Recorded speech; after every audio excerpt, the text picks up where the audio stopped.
요한복음 1장 19절에서 34절까지 제목은 세상죄를 지고 가는 하나님의 어린 양. 요한복음은 우리 예수님은 말씀으로 계셨다 이렇게 말합니다. 대죄의 말씀이 계시니라. 이 말씀은 로고스 그러는데, 이 로고스라는 말은 헬라인들이 지혜, 이상적인 세계 이런 것을 말할 때 이걸 씁니다. 그래서 그 헬레니즘에 있는 사람들에게 좀 잘 이해가 되기 위하여 이 로고스라는 단어를 이렇게 썼는데, 말씀이라는 것은 하나님의 뜻, 하나님의 의지, 이 그리스도로 말미암아 이렇게 나타나신다는 거죠.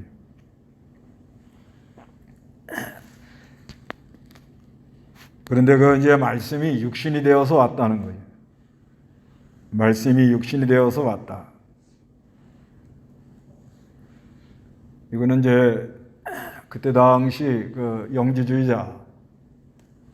영지주의자들에게 대하여 이제 반론적으로 요한복음을 썼기 때문에, 영지주의자는 이원론적 사고를 가지고 영은 선하고 육은 악하다 이렇게 생각을 하기 때문에, 예수님이 하나님의 아들인데 말씀이 육신이 되어서 온다, 육신을 갖고 왔다, 그러면 그분도 죄가 있는 게 아니겠냐, 이제 이렇게 나오니까 사도 요한이가 말씀이 육신이 되었다, 하나님이면서 참 사람이다, 단죄는 없다 이렇게 말을 합니다.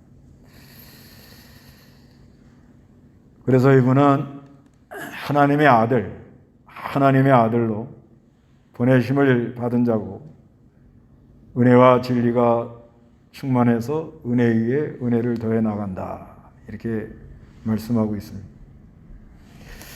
그런데 이제 오늘은 이 세례 요한에게 먼저 질문을 합니다.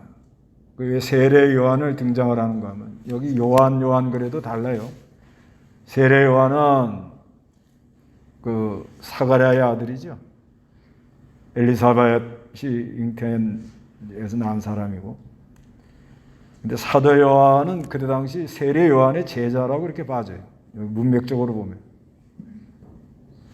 은 1장 35절 한번 읽어보세요. 이튿날 요한이 다시 자기 제자들 중에서 둘과 함께 서 있다가, 이튿날 요한이 할 때 이 요한은 세례 요한. 그리고 자기 제자 중에 둘과 함께 서 있는데 이러잖아요. 사도 요한은 자기 이름을 드러내질 않아요. 제자들 중에 둘. 이 제자들 중에 둘은 아마 사도 요한하고 안드레라고 이렇게 봐져요. 그래서 요한복음에서 사도 요한은 자기 이름을 드러내지 않고 제자 중에 둘, 예수님의 사랑을 받은 사람, 기뻐하는 사람, 뭐 이런 정도로 나타내고 있습니다. 근데 여기 이제 세례 요한에게 물어보는 거예요. 세례 요한에게. 19절 읽어보세요. 유대인들이 예루살렘에서 제사장들과 레위인들을 요한에게 보내어 너는 누구냐라고 물었을 때 요한의 증언이 이러하였다. 그가 부인하지 않고 분명히 고백하기를 나는 그리스도가 아니다라고 하였다. 그들이 묻기를 그러면 너는 누구냐, 엘리야냐 하니 요한이 나는 아니다라고 대답하였다. 또 너는 그 선지자냐라고 묻자 그가 아니다라고 대답하였다. 그러자 그들이 그에게 묻기를 너는 누구냐, 우리를 보낸 사람들에게 대답할 수 있게 하라. 너는 자신에 대하여 무엇이라 말하느냐 하니 요한이 말하였다. 나는 선지자 이사야가 말한 것처럼 주님의 길을 걷게 하리라 하고 하고 광야에서 외치는 자의 소리이다. 예, 이 세례 요한한테 이제 사람들을 보내요. 그러니까 이제 세례 요한이가 광야에서 외치는 자의 소리. 그 다음에 마리아, 6개월 후에 이제 예수가 태어났으니까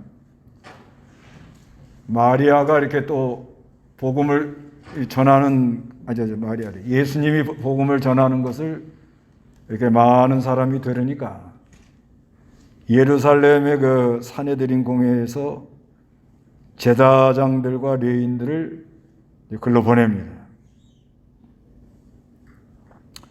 그래서 어떤 무슨 일이 있는가 하고서는 이제 시차를 보내는 거예요. 시차 보내가지고 너는 누구냐 하고 물어보는 거예요. 물어봤을 때 요한의 증언이 이랬는데 그가 부인하지 않고 분명히 고백하기를 나는 그리스도가 아니다. 나는 그리스도가 아니라 하고 말해줍니다. 그 세례 요한도 광야에서 또 요단강에서 세례를 주고 특히 세례 요한은 예수님에 대해 세례를 이렇게 주는 모습도 나타나고 그래서 이 세례 요한이 하는 일과 또 예수님이 또 회개하라 천국에 가까웠느니라 또 이렇게 말씀하고 동시에 이렇게 여러 역사가 나타나니까 이게 무슨 일인가 이래서 예루살렘에서 제사장과 레위인들을 이렇게 보내는 거예요. 너 누구냐 하니까 난 그리스도가 아니다.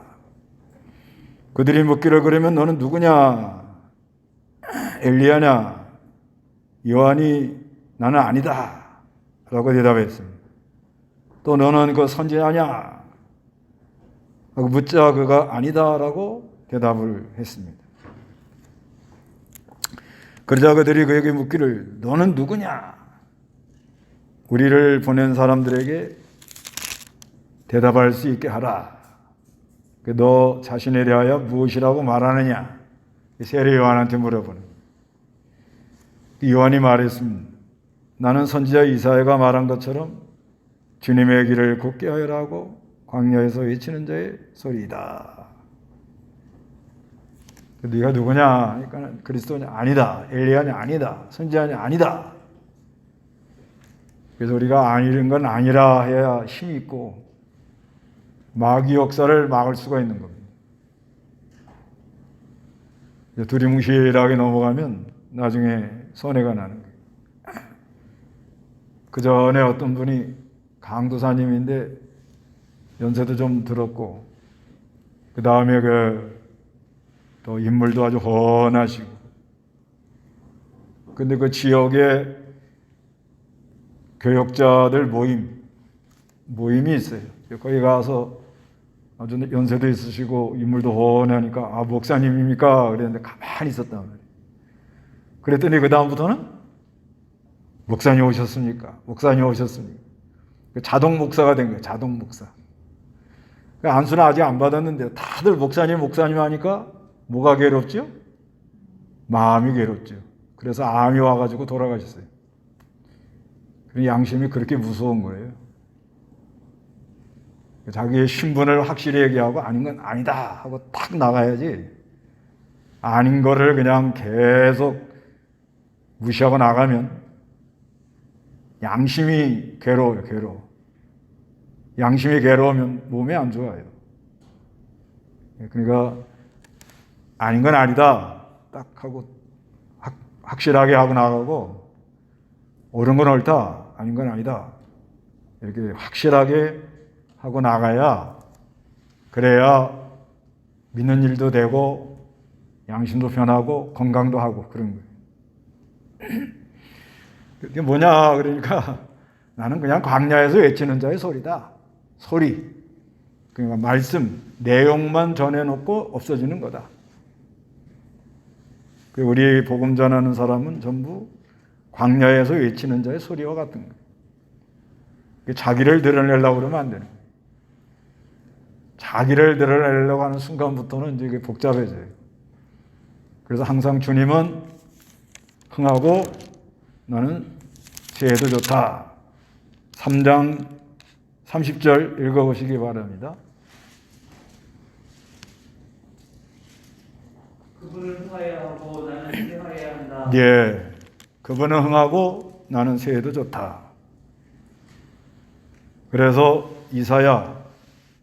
이사야가 한 말, 이사야 40장 3절인데요. 그건 이제 나중에 찾아보세요.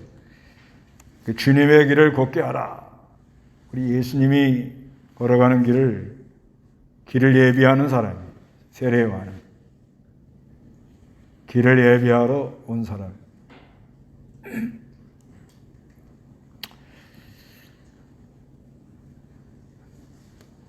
그래서 이제 그 24절 다 같이 한번 읽어봅니다. 시작. 그들은 바리새인들로부터 보냄을 받은 자들이었다. 그들이 또 물어 말하기를 내가 그리스도도 아니고 엘리야도 아니고 선지자도 아닌데 어찌하여 세례를 주고 있느냐 하니 요한이 그들에게 대답하여 말하기를 나는 물로 세례를 주고 있으나 너희 가운데 너희가 알지 못하는 한 분이 서 계시니 그분은 내 뒤에 오시는 분이지만 나는 그분의 신발끈 풀어드릴 만한 자격도 없다. 이것은 요한이 세례 주던 요단 건너편 베다니에서 일어난 일이다. 그래서 그들은 하는 건 그 제사장하고 그 레인들입니다. 바리새인들은 이제 분리주의자들이라는 말인데, 그래서 그들이 또 물어 말하기를 내가 그리스도도 아니고 엘리야도 아니고 그 선지자도 아닌데 어찌하여 세례를 주고 있느냐? 네가 본데 세례 줬느냐 이 말이야. 우리 허락도 없이. 그래서 요한이 그들에게 대답하여 말하였다. 나는 물로 세례를 주고 있으나 너희 가운데 너희가 알지 못하는 한 분이 서 계시니 그분은 그리스도입니다. 내 뒤에 오시는 분이지만 나는 그분의 신발끈을 풀어드릴 만한 자격도 없다. 자기는 아무것도 아니다. 이것은 요한이 세례를 주던 요단 건너편 베다니에서 일어난 일이다. 그래서 세례 요한은 나는 광야에서 외치는 자의 소리다. 그리고 나는 그분의 신발끈 풀어드릴 자격도 없다. 나는 아무것도 아니다. 그래서 여기 세례 요한을 이렇게 등장시키는 것은 세례 요한이 이렇게 복음 전하면서 사람들에게 예수를 소개하는 것도 있고 세례 주는 것도 있고 그 다음에 이 세례 요한을 등장을 시켜서 사도 요한이 의도는 유대주의자들에게도 좀 예수를 좀 알게 하려는 그런 목적도 좀 있습니다. 유대주의라는 건 이제 유대교 구약의 여호와 하나님을 섬기는 사람이면서 예수를 믿지 않는 사람들이죠. 그렇지만 세례 요한이 그때 당시 상당한 영향력이 있었던 거예요. 많은 사람이 세례 요한을 따라가니까. 그래서 세례 요한을 이렇게 등장을 시켰다고 봅니다. 그 다음에 누가복음 16장 16절 읽어보시기 바랍니다. 율법과 선지자들은 요한까지이다. 그부터 하나님 나라의 복음이 전파되어 사람마다 그 나라로 침입한다. 그러나 하늘과 땅이 없어지는 것이 율법의 하늘에 떨어져 나가는 것보다 더 좁다. 예, 여기 보면은 누가복음 16장 16절에 율법과 선지자들은 요한까지다 이렇게 말하잖아요. 율법과 선지자들은 어디요? 예, 세례 요한 때까지. 그로부터 하나님의 나라의 복음이 전파되어 사람마다 그 나라로 침입을 해 나간다. 이렇게 말하거든요. 그러니까 이 세례 요한을 여기다 이렇게 딱 등장시키는 것은 율법과 선지자는 뭐예요?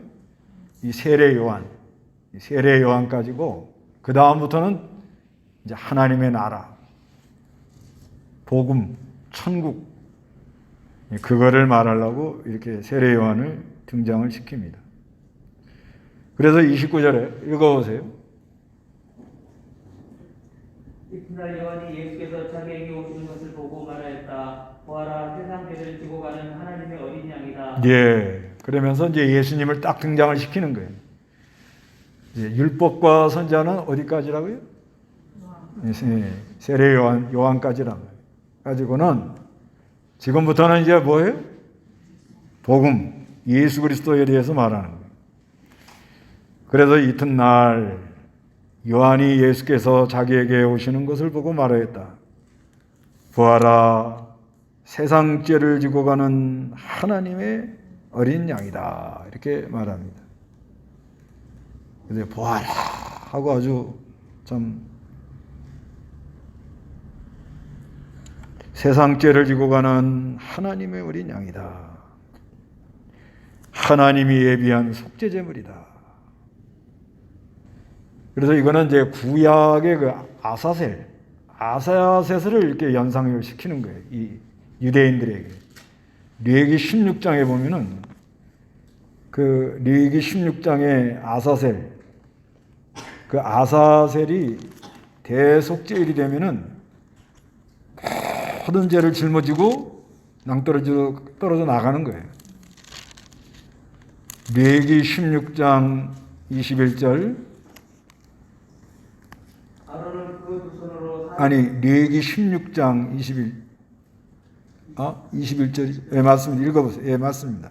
아론은 그의 두 손으로 살아있는 순념소의 머리에 안수하여 이스라엘 자손의 모든 불의와 그들의 범죄로 인한 모든 반역과 모든 죄가를 순념소 위에 고백하고 그것들을 순념소 머리 위에 올려놓아 일이 정한 사람의 손에 맡겨 광야로 보내야 한다. 그 순념소가 모든 불의를 자기 위에 짊어지고 인적이 없는 땅에 이르면 아론은 그 순념소를 광야에 놓아두어야 한다. 예, 여기 이제 대속죄일 날 그 아사셀 염소를 한 마리 가다가 거기다가 이렇게 죄를 다 아론은 이 대제장이죠. 그의 두 손을 살아있는 수염소 머리에다가 안수를 해요. 죄를 전가하는 면을 가리켜요. 이스라엘 자손의 모든 불의와 그들의 범죄로 인한 모든 반역과 모든 죄과를 수염소 위에 고백하는 게 중요합니다. 그것들을 수염소 머리에 올려놓아 미리 정한 사람의 손에 맡겨 광야로 내보냅니다. 그래서 그 수염소가 그들의 모든 불의를 자기 위에 짊어지고 불의를 다 짊어지고 수염소가 인적이 없는 땅에 이르면 아론은 그 염소를 광야에 놓아줘야 된다. 이렇게 말을 해요. 그래서 이거를 말하면서 세상 죄를 지고 가는 거예요. 우리 예수님이 이 모든 우리 이 죄를 지고 구속을 성취하러 간다는 거죠. 그래서 죄사함의 은혜를 입혀주시고 희생제물이 되어서 죄사함과 의롭다 하심을 이루어가지고 사죄와 칭의를 이뤄서 우리를 다 이렇게 구원하시는 그런 세상 죄를 지고 가는 어린 양이다. 그래서 시편 103편 12절에 보면은 동이 서에서 먼 것 같이 주께서 우리의 허물을 우리에게서 멀리 옮기셨다.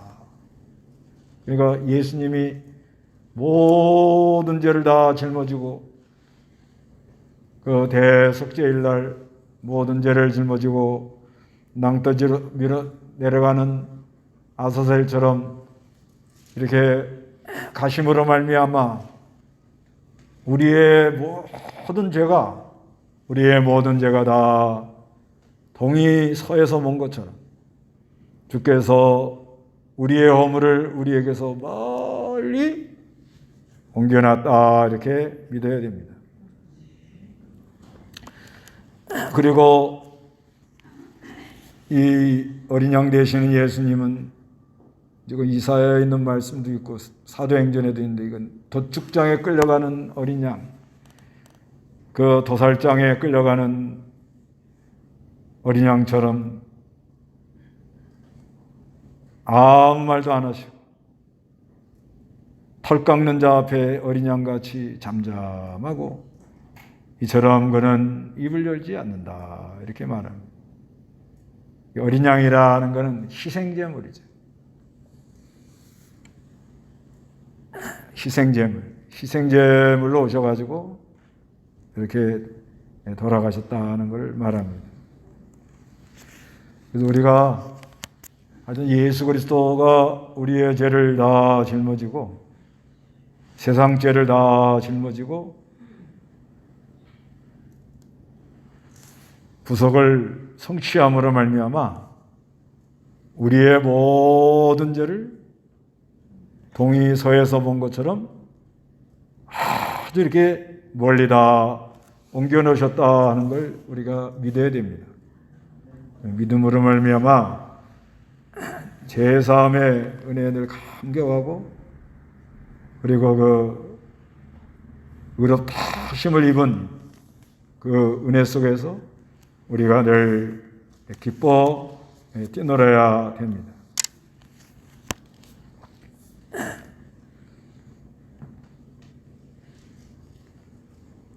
그래서 이제 세례 요한이가 예수님을 아주 잘 증거했어요. 그래서 우리가 앞으로 이제 예수를 믿는 사람들은 이제 요한계시록에 보면 우리가 이제 큰 이거 흰두루마기를 입고 이건 성결해진 거죠. 깨끗해져 가지고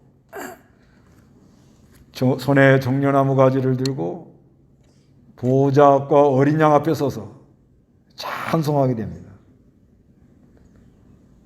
그래서 우리가 이 어린 양 되시는 예수님 앞에 서서 이제 찬송하고 아주 기뻐 뛰는 그런 귀한 역사가 있어요. 그래서 여기 또 세례 요한이 하는 말은 30절 읽어보시기 바랍니다. 내가 전에 말하기를 내 뒤에 한 사람이 오시는데 그분께서 나보다 앞서진 것은 그분께서 나보다 먼저 계셨기 때문이다라고 한 그분이시다. 나도 그분을 알지 못하였지만 내가 와서 물로 세례를 주는 것은 그분을 이스라엘에게 나타내려는 것이다. 또 요한이 증언하여 말하였다. 나는 성령께서 하늘에서 비둘기같이 내려오셔서 그분 위에 머무시는 것을 보았다. 나도 그분을 알지 못하였지만 나를 보내어 물로 세례를 주라고 하신 그분께서 성령이 내려와서 어떤 이 위에 머무는 것을 볼 것이니 그분이 성령으로 세례를 주는 분이시다라고 내게 말씀하셨다. 예. 그래서 여기 나도 그분을 31절에 알지 못하였지만 내가 와서 물로 세례를 주는 것은 그분을 이스라엘에게 나타내려는 것이다.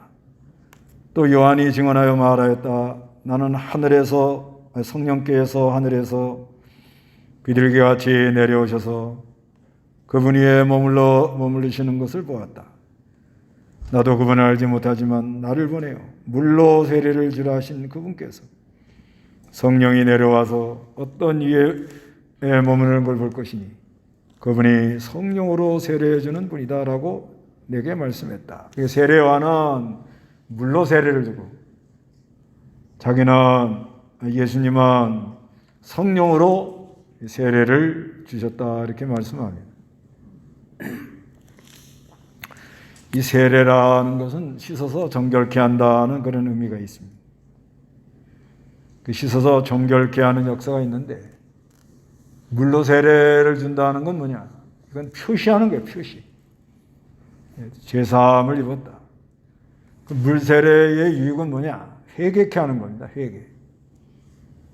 그러니까 예수를 믿고 신앙 고백하고 어느 정도 이제 학습을 해가지고 하나님의 백성된 도리를 좀 깨닫고 구원의 확신이 있다 그러면 이 사람은 이제 하나님의 백성이다 하고 이제 표시.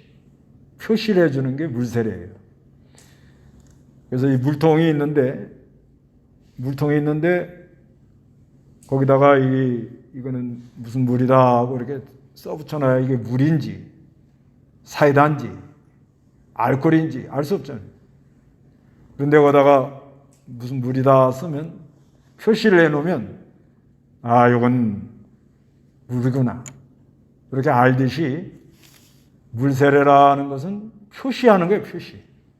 물세례 받았다고 구원받는 건 아니에요. 물세례 받아도 하나님 백성이 아닌 사람도 있습니다. 특히 그 군대에서 그냥 막 세례 주잖아요. 그러면 그냥 잠깐 초코파이 하나 얻어먹고 고백했는데 그냥 세례를 줘버리는 거예요. 그게 왜 그런가 하면 이제 세례 올해 몇 명 했다 하고 막 이제 이렇게 보고를 하고 그러니까 막 세례를 막 남용하는 거죠. 남발하는 거죠, 남발. 그래서 물세례라는 거는 그 표시. 그래서 어느 정도 그래서 이 물세례라는 거는 자라나게 하는 목적이 있으면서 회개하고 정결케 하고 표시하는 그런 의미가 있는 거죠.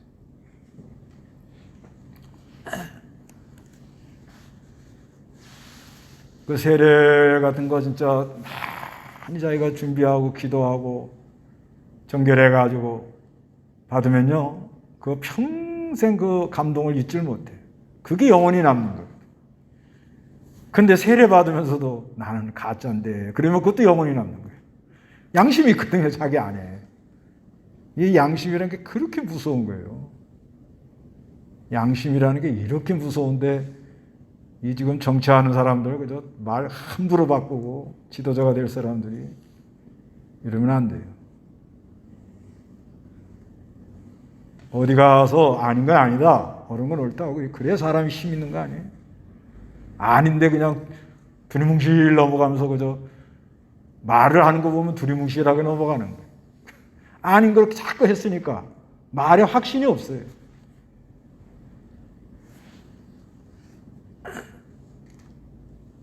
그래서 저는 요즘 문자 같은 것도 좀 많이 좀 고치는데 뭐뭐 할 것 같습니다. 이 말을 잘 안 쓰려고 그래요, 이제.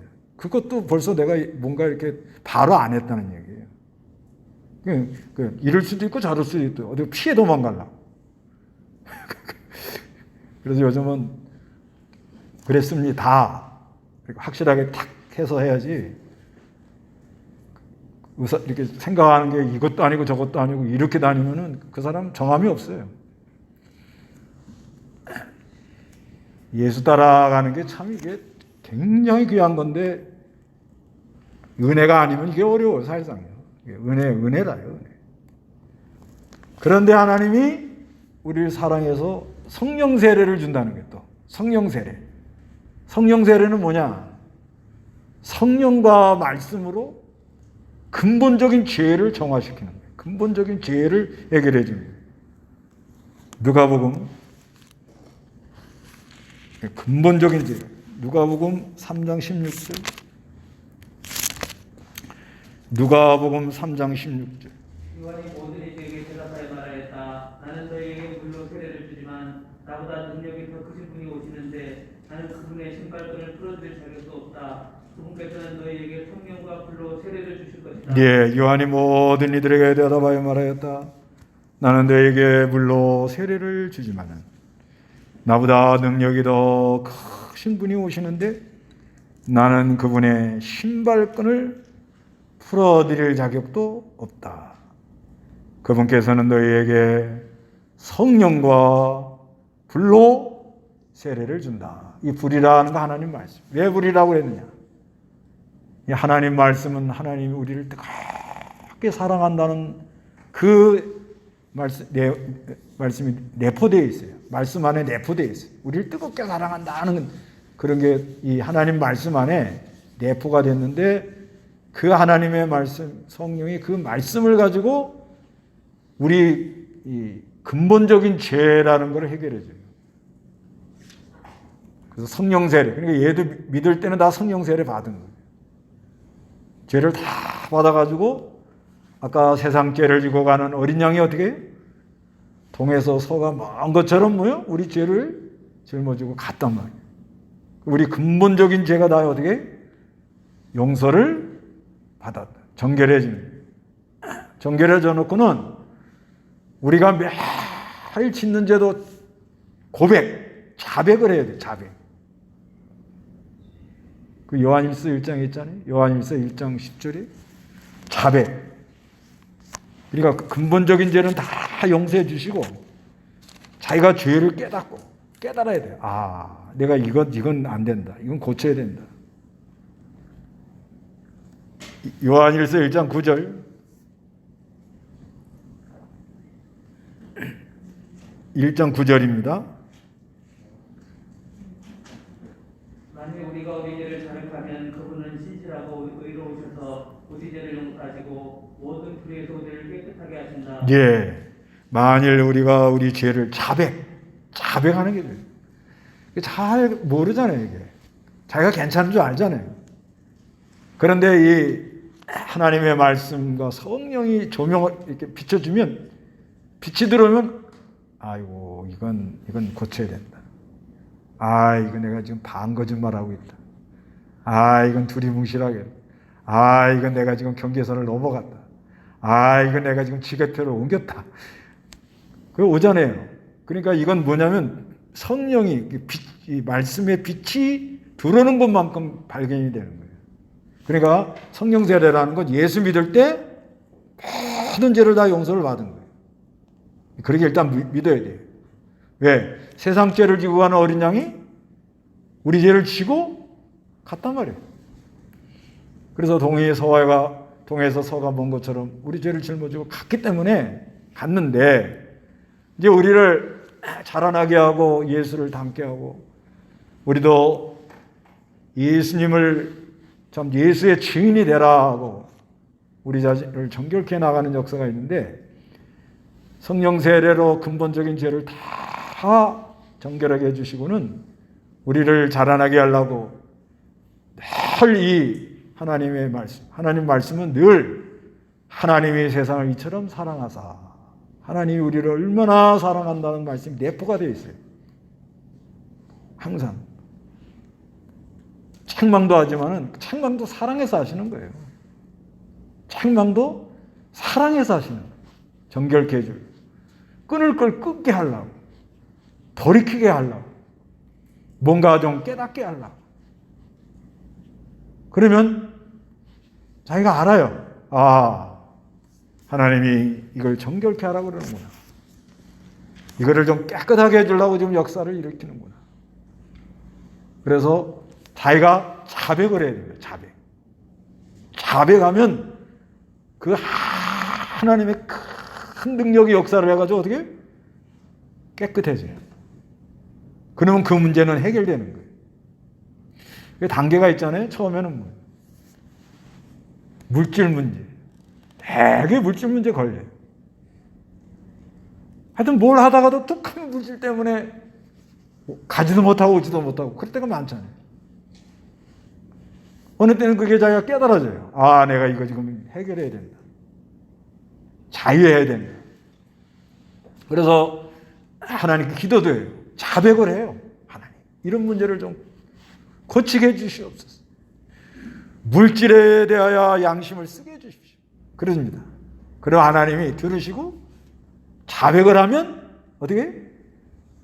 빛을 비춰가지고 깨닫게 해가지고 그리스도의 피로 우리 죄를 어떻게 해요? 씻어요. 그게 정결케 되는 역사. 어떤 때는 인정. 그 인정에 이렇게 껴가면요, 결국 나중에는 추한 꼴밖에 없어요. 사람 따라다니고요, 사람 뭐 끼리끼리 다녀가지고 결과 좋은 거 없습니다.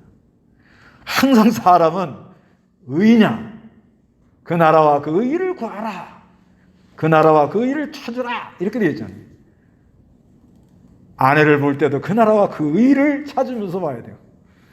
남편을 볼 때도 그러고 자식을 볼 때도 그러고 모든 관계가 다 그런 거예요. 이게 바르냐, 이게 발라. 내가 이거 누구 만나고 있는데 이게 바른 관계냐, 이게. 내가 지금 누구하고 얘기를 하고 있는데 이게 바른 관계냐, 이게. 자기는 알잖아요. 뭐가 있으니까? 양심이 있으니까.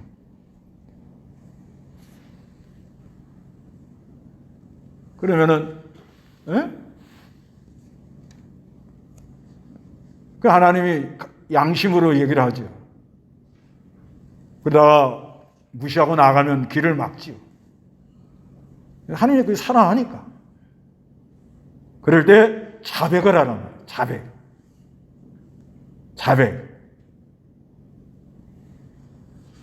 이게 아주 중요한 거예요. 자백을 하면 하나님은 의로우사 그리스도의 피로 그거를 막아주기도 하고 용서도 해주고 길을 돌려주기도 하고 그렇게 역사가 일어나는 거예요. 이거 중요한 겁니다. 제가 이렇게 증거하는 거는 제가 다 경험해 보고 하는 거예요. 굉장히 조심을 하고 특히 그 여자 남자 관계는 아무리 친하고 그래도 괜히 그냥 뭐 함부로 말 섞고 그러면 안 되는 거예요. 이게 엉뚱하게 생각할 수도 있고요. 엉뚱하게 또 말이 돌 수도 있고요. 옛말에 길이 아니면 가질 마라 그랬단 말이에요. 왜? 세상 사람들도 다 지내보니까 길이 아니면 가지 말아야 되는 거예요. 그래서 이 세례 요한은 네가 그리스도냐? 아니다. 엘리야냐? 아니다. 선지자냐? 아니다. 딱 단호하게. 이런 하나님 사람들에게는 이런 게 있어요. 아니면 아니다. 그러면서 이 예수님은 세상 죄를 지고 가는 어린 양이다. 나는 물로 세례를 주지만 그분은 성령으로 세례를 줍니다. 우리는 우리 죄를 다 짊어지고 가신 예수 그리스도, 세상 죄를 지고 간 어린 양 되신 예수 그리스도를 믿음으로 그분과 연합하여 그분이 내 안에 하나님의 하나님의 나를 뜨겁게 사랑하는 말씀으로 내 안에 비춰가지고 물질 문제나 인간관계나 모든 잘못된 걸 지적했을 때 자백을 하고 끊어내면서 정결케 되는 역사, 그런 역사가 우리에게 있기를 바랍니다. 다 같이 기도하겠습니다.